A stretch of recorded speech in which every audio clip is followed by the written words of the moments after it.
దయచేసి అందరూ లేచి నిలబడండి. కొంతసేపు దేవుణ్ణి స్తుతించి ఆరాధించి కీర్తించి గణపరుద్దాము.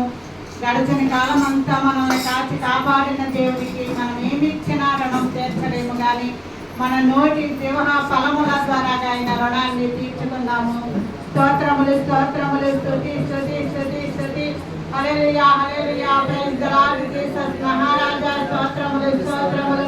స్తుతులకు పాత్రుడా, స్తోత్రార్హుడా, పూజార్హుడా, పరిశుద్ధుడా, ఆరాధనకి యోగ్యుడవు, పూజకర్హుడవు, కృతజ్ఞతాస్తుతులకు పాత్రుడవయ్యన్న దేవా, సార్వభౌముడవు, సర్వాధికారివి, సత్యస్వరూపివి, ప్రభువులకు ప్రభువు, రాజులకు రాజు, భూపతులకు అధిపతి అయిన యేసుక్రీస్తు, సైన్యములకు అధిపతి అగు యెహోవా, పరిశుద్ధుడు పరిశుద్ధుడు పరిశుద్ధుడని గాన ప్రతిగానములతో పరలోక దూతల సమూహంతో పగలబడుతున్న మా దేవా.